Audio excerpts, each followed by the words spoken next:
네, 고난주간 때문에 한 주 건너뛰고 오늘 다윗의 기도 다시 10번째 시간이 되겠습니다. 사울 왕이 다윗을 죽이려 하였죠. 경쟁자다 싶어서 다윗을 죽이려고 했고 나중에 공개적으로 죽이려 했죠. 그래서 사람들 앞에 명령해서 다윗을 잡아 죽이라. 그래서 다윗의 집에 전령들을 보내가지고 새벽에 잡아 죽이려고 했는데 아내 미갈이 지혜로워 가지고 그 밤에 창밖으로 내려 보내면서 탈출시키지 않았습니까? 그래서 그 밤에 다윗이 도망친 곳은 어디냐? 하나님의 말씀을 가르치는 선지자 사무엘의 집으로 가게 됐어요. 그런데 오늘 말씀 우리가 읽지 않았지만 앞부분에 보면은 사울 왕이 직접 또 전령을 보냈는데 사무엘 집에 보냈다가 안 되니까 자기가 직접 찾아와요. 직접 찾아와서 사무엘 집에서 다윗을 죽이려고 했는데 이게 웬일입니까? 성령의 능력이 임하셔서 사울 왕으로 하여금 예언하는 사람으로 만들어 버렸어요. 그렇게 하나님의 은혜를 받고도 사울 왕은 마음이 고쳐지지 않습니다. 그래서 여러분 성령의 충만함을 받더라도 그 사람의 본질이 바뀌느냐 참 어렵다라는 것을 다시 한번 깨닫게 됩니다. 그렇게 성령의 은혜를 받아서 예언한 사람임에도 불구하고 그런 그 마음을 고쳐먹지 않고 또다시 다윗을 죽이려 갑니다. 그래서 사무엘 집에 찾아온다는 얘기를 듣고는 지금 그 밤에 또 다윗은 도망을 쳤는데 이번에는 어디로 도망치느냐? 선지자 집에서 이제는 제사장의 집으로 도망을 칩니다. 제사장 아히멜렉의 집으로 도망을 해요. 오늘 1절 말씀인데 같이 읽겠습니다. 시작. 다윗이 노베 가서 제사장 아히멜렉에 이르니 아히멜렉이 떨며 다윗을 영접하여 그에게 이르되 어찌하여 네가 홀로 있고 함께하는 자가 아무도 없느냐.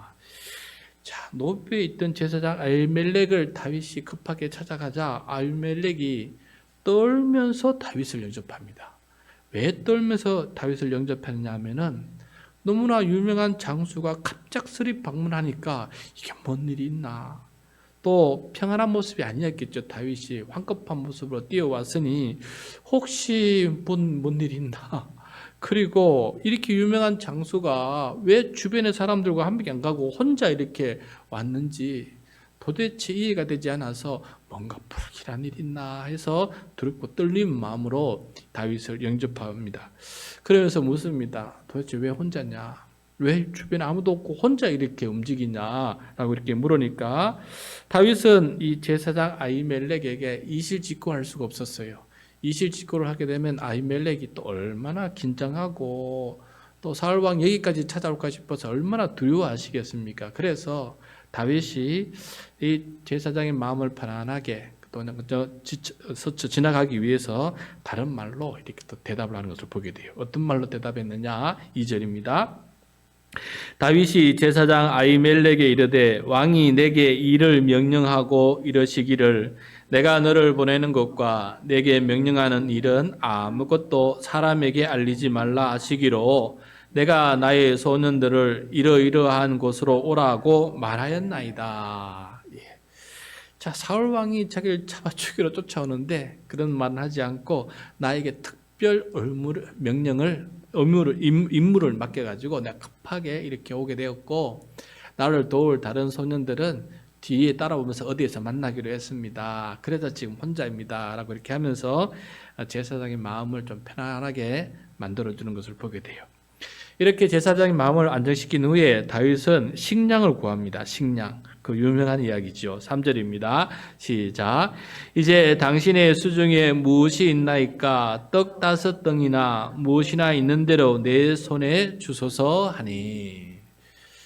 자, 여기서 떡 5덩이라고 봐서 다윗은 아마도 4명 정도 다른 소년이 오게 되고 거기서 만나기로 했다. 이런 의미에서 했거나 아니면 최대한 좀 많이 얻으려고 했는지 모르겠지만은 앞으로 뛰어갈 길이 멀기 때문에 가급적 많은 떡을 요청했던 것 같아요. 그래서 그걸 가지고 끝까지 사울왕이 따라오지 못하도록 최대한 멀리 도망가려고 그렇게 식량을 구하고 있는 것을 보게 됩니다. 그런데 식량을 구했지만은 마침 아히멜렉 제사장의 집에 떡에 여분이 없었어요. 많이 뭐 만들어 놓고 쌓아 놓고 그렇게 먹는 건 아니기 때문에 여분이 없었는데 다만 뭐가 있었냐? 거룩한 떡이 있었다라고 합니다. 거룩한 떡. 6절 말씀입니다. 시작. 제사장이 그 거룩한 떡을 주었으니 거기는 진설병 곧 여호와 앞에서 물려낸 떡밖에 없음이니라. 이 떡은 더운 떡을 드리는 날에 물려낸 것이더라. 자, 여기서 거룩한 떡 진설병이라는 것은 성소에 상이 차려져 있는데 거기에 떡을 이렇게 놓지 않습니까? 진설하지 않습니까? 펼쳐 놓는다는 뜻 아니겠습니까? 병은 떡병이니까. 그래서 12지파를 대표한다는 의미에서 12떡덩이를 거기에 놓고 우리 백성들을 보십시오. 이 백성들이 다 하나님께 바쳐진 그런 거룩한 백성들입니다라는 의미에서 그 떡을 매주 이렇게 안식일마다 넣거든요. 그러면 이제 안식일마다 새로운 떡을 놓고 이전의 떡은 거두어내고 그렇게 교체를 하는데 이런 거두는 떡은 아무나 못 먹습니다. 왜냐하면 거룩한 떡이다 보니까 거룩하게 또 이렇게 상징적인 의미가 있어서 제사장만 먹으라라고 돼 있습니다. 그런데 지금 제사장이만 먹어야 될 이 떡을 제사장이 다윗에게 줍니다. 왜 주었을까요? 이게 율법을 어기는 것이거든요. 그런데 아히멜렉 제사장 어떤 마음이 있었느냐? 굶주린 자의 생명을 살리는 일은 더 거룩한 일이다. 내가 이 떡을 먹는 것 고집하는 것보다 죽어가는 굶주린 자의 생명을 살리는 것이 더 하나님 앞에 거룩한 일이다라고 생각했기 때문에 그렇게 다윗에게 이렇게 이 떡을 주게 되었다라는 것을 보게 됩니다. 그래서 다윗은 그 진설병을 받는 순간 또 얼마나 감사한 마음을 가졌겠습니까? 감히 자기는 먹을 수 없는 떡인데 이렇게 아히멜렉 제사장이 참 자기를 살리기 위해서 이렇게 좋게 판단하시고 좋게 해석하시고 비록 자기는 율법을 어기면서라도 이렇게 더 거룩한 이다 하면서 자기에게 주시니 그 속에 담겨진 하나님의 은혜가 얼마나 감사했을까. 하나님 고맙습니다.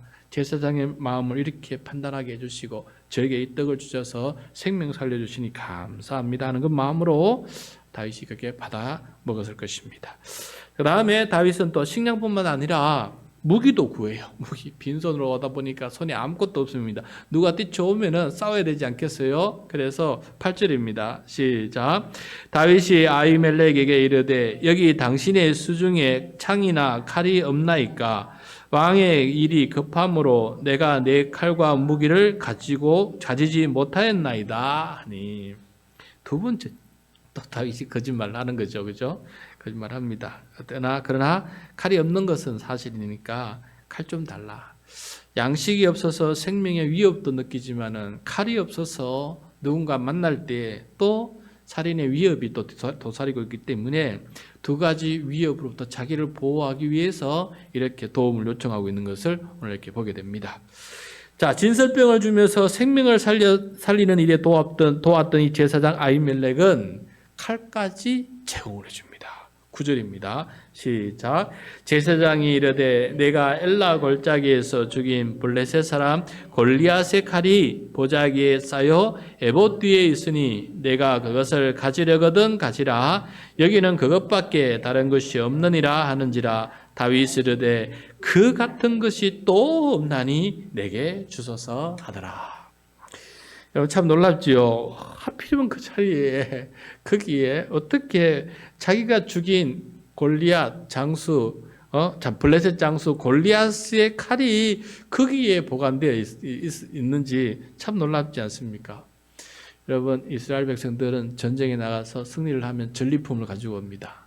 그 전리품 중에 중요한 것들은 성막에 보관을 해요. 성막에 보관하고 이렇게 하는데 아마도 이 골리앗의 칼이 귀중하고 또 전쟁의 귀한 또 기념물이다 보니까 성소에서 보관하고 있었던 것 같아요. 그래서 이 제사장 아히멜렉이 다름 아니라 그 칼이 있는데 그 칼 가지려면 가지라 했더니 다윗이 그만한 좋은 칼 없습니다 하지 않습니까? 그 말은 어떤 의미가 있겠어요? 다윗이 물매로 돌에 던져서 이마에 맞춰서 기절시키고 난 다음에 뛰어가서 골리앗의 허리춤에 있는 단도를 끄집어내 가지고 골리앗의 목을 자르지 않았습니까? 그렇기 때문에 그 단도 그 칼은 다윗의 승리, 하나님께서 도우신 놀라운 역사가 담겨져 있는 기념비적인 그런 칼 아니겠어요? 그래서 그 칼을 손에 쥐는 순간에 하나님 골리앗에게서도 나의 생명을 지켜주셨듯이 이제부터 이 칼을 저에게 주셨으니 이보다 더한 것도 내가 담대히 이길 수 있습니다 하는 자신감과 또 담대함과 위로와 하나님의 격려를 받았지 않았을까 하는 생각을 해보게 됩니다. 이랬던 이케 아히멜렉 제사장의 선하신 이 배를 통해서 떡도 칼도 가진 이 다윗이 있는데 문제는 또 뭐냐? 더 큰 문제가 앞에 도달하고 있어요. 어디로 도망을 쳐야 될지 모르는 거예요. 사울 왕이 다스리는 이 이스라엘 땅에서 사울의 신하들이 곳곳에 다 있고 관리들이 다 있는데 다윗이 어디로 피하면은 더 이상 쫓기지 않고 피할 수 있겠습니까? 찬송가 375장 가사가 생각났어요. 무슨 냐면은 나는 갈 길 모르니 주여 인도하소서 어디 가야 좋을지 나를 인도하소서. 정말 이겁니다. 갈 길을 모르 어디에 가야 될지 모르는입니다. 하나님 저를 인도하여 주십시오. 그때 순간에 들었던 기도는 남아있지 않지만은 아마도 정말 어디 갈 데가 없어요. 이제는 다 사방이 다 갈 수 없는 곳이다 보니까 갈 데가 없었습니다. 그때 하나님께서 다윗의 마음과 발걸음을 움직인 곳은 어디였느냐? 뜻밖의 장소입니다. 10절입니다. 10절 시작. 그날에 다윗이 사울을 두려워하여 일어나 도망하여 가드 왕 아기스에게로 가니. 자, 다윗이 사울 왕을 두려워해서 피했는데 어디로 피했습니까? 적군의 땅, 블레셋 땅으로 들어갑니다. 블레셋 땅의 한 성읍이 가드거든요. 그 가드 성읍을 다스리는 왕이 아기스예요. 그러니까 블레셋 장수의 칼을 들고 골리앗을 죽였던 그 블레셋 장수의 칼을 들고 그 밤에 생각이 나온 거예요. 블레셋 하는 생각이 하나님의 암시가 아닌가 그런 생각이 들어서 그 밤에 블레셋 장수의 칼을 들고 블레셋 땅으로 들어가고 있는 것을 보게 돼요. 여러분 이것은 정치적인 망명을 뜻해요. 정치적 망명. 옛날이나 지금이나 정치적 망명을 하는 적군의 장수는 죽이지 않고 생명을 보존하는 것이 관례였어요. 그래서 다윗이 비록 내가 참 적군의 땅에 들어가지만은 일단 내 생명을 보존하고 유지하는 것이 일단은 중요하다 생각해서 이렇게 정치적 망명을 선택한 것을 보게 됩니다. 그렇지 않고는 죽을 수밖에 없는 운명이다 보니까 그가 생각해낼 수 있는 최고의 상책, 가장 합당한 그런 일이었다는 생각을 해보게 됩니다. 근데 나중에 하나님께서 다 계획이 있었어요. 블레셋 땅에 들어가서 다윗은 하나님의 뜻을 이루어 나가는 것을 보게 되거든요. 그래서 하나님께서 그 발걸음을 이끌어 가신다 하는 것을 이렇게 느끼게 됩니다. 어딜 가든지 믿음 안에 살아 있으면은 결국은 하나님의 일을 하게 된다라는 것을 또 깨닫게 됩니다.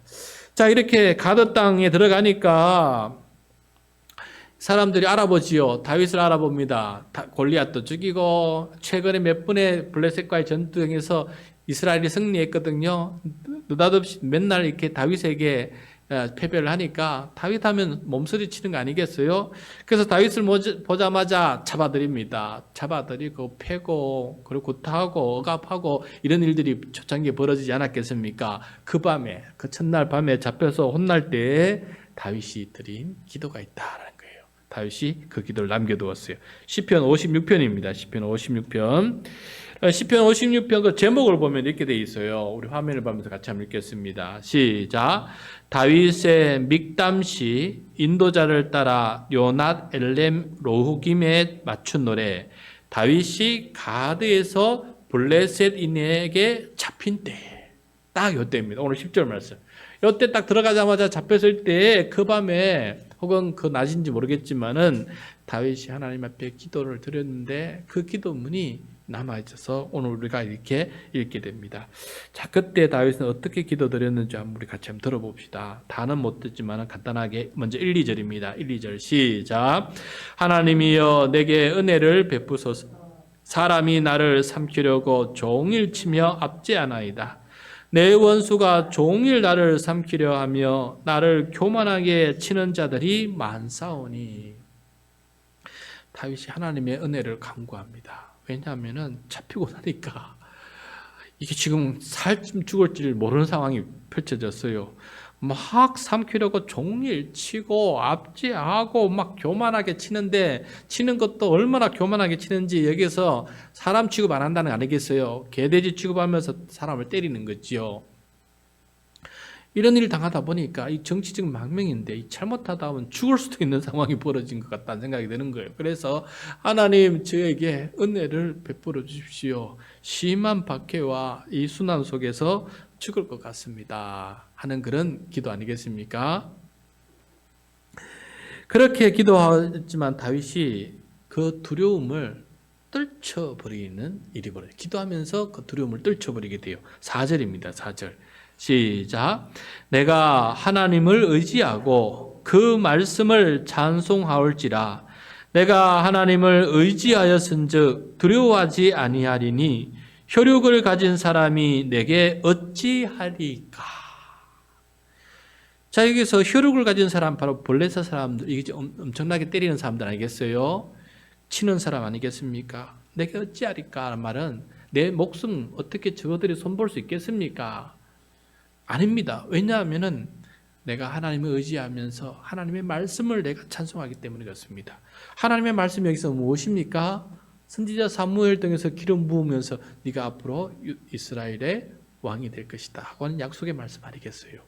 그 약속의 말씀을 의지하고 그 말씀을 하신 하나님을 의지하니까 나는 죽지 않을 것이다. 그러므로 이 고난은 내가 겪을지 모르나, 이 순환은 내가 겪을지 모르나 나는 죽지 않는다. 그래서 죽음의 두려움에 대해서 떨쳐버리는 다윗의 믿음을 이 기도를 통해서 보게 됩니다. 그러면 여러분, 하나님께서 우리의 목숨에 대해서 우리가 위험을 느낄 필요고 두려움을 느낄 필요가 없습니다. 하나님께서 나에게 주신 사명을 다 이루실 때까지는 내 생명을 거두지 않을 것이다 라고 하는 그런 담대한 믿음이 필요합니다. 만약에 하나님께서 나를 부르시면은 내가 떠나는 게 오히려 더 낫구나, 하나님께서 나에게 이제 너는 들어와서 쉬어라 할 정도로 그렇게 믿음을 가지고 가면 되는 것이거든요. 그러므로 내가 살든지 죽든지 하나님의 뜻 안에 있다라는 그런 믿음을 가지고 산다면은 죽음에 대해서 두려워할 필요 없다라는 것을 오늘 이 말씀을 통해 다시 한번 깨닫게 됩니다. 자, 그렇지만은 한편으로는 너무 힘들고 어려우니까, 억울하니까 주체할 수 없는 눈물이 흘러냅니다. 내가 잘못한 것 없고 난 충성한 것밖에 없는데 왜 하나님 나에게 이러한 일을, 이 죽음의 위에서 도망치고 또 이렇게 망명까지 해야 되는 이 삶이 도대체 무엇입니까? 하나님, 이게 다 지금은, 나중에는 이해되겠지만 지금은 도대체 이해가 되지 않습니다 하면서 하나님 앞에 눈물로 그렇게 기도했던 그 모습이 보여줍니다. 8절입니다. 8절 시작. 나의 유리함을 주께서 계수하셨사오니 나의 눈물을 주의 병에 담으소서. 이것이 주의 책에 기록되지 아니하였나이까. 나의 유리한다는 것은 방황한다는 것이죠. 이리저리 헤맨다는 거 아닙니까? 나의 이 유리함을 주께서 계수하셨사오니. 이 말은 무슨 뜻입니까? 하나님께서 다 하나하나 다 세시고 알고 계신다는 거예요. 내가 얼마나 유리했는지 하나님께서 다 세어서 알고 계신다는 거예요. 내가 도망치고 사무엘 집에 갔던 거, 또 사무엘 집에서 대제사장 아히멜렉 집에 갔던 거, 아히멜렉 집에서 여기 가드 왕의 집에 온 것까지 이렇게 유리한 이 모든 것을 다 하나님도 계수하시고 다 알고 계신다라는 거예요. 알고 계신다. 그래서 나의 이 형편을 알고 계신 주님께 나의 눈물을 주의 병에 담으소서라고 해요. 뭔 말입니까? 내 눈물 기억해 주십시오 아니겠어요? 내 눈물 기억해 주십시오. 그리고 이것이 주의 책에 기록되지 아니하였나이까. 주님께서 그것을 다 기억하고 계신다. 다 알고 계신다. 다 잊지 않고 계신다는 것이, 잊지 않고 꼭 다 알고 계신다. 언젠가에는 이 부분에 대해서 가르쳐 주시고 이해하게끔 도와주실 것이고 이 아픔을 위로해 주실 것이다라고 하는 그런 믿음이 있는 거예요. 지금은 하나님의 위로와 하나님의 의미를 못 깨달아서 너무너무 눈물밖에 없지만은 하나님은 알고 계시고 있지 않으시니까 언젠가는 이 눈물의 의미를 깨닫게 해주시고 이것을 통해서 하나님께서 하실 일들을 나중에 알려주실 것이다. 그래서 이것이 기쁨으로 변할 것이라고 하는 그런 소망이 요 속에 담겨져 있습니다. 여러분, 우리가 눈물을 흘리더라도 이런 소망이 있으면은 그 눈물을 흘리더라도 우리가 이길 수 있는 힘이 생겨요.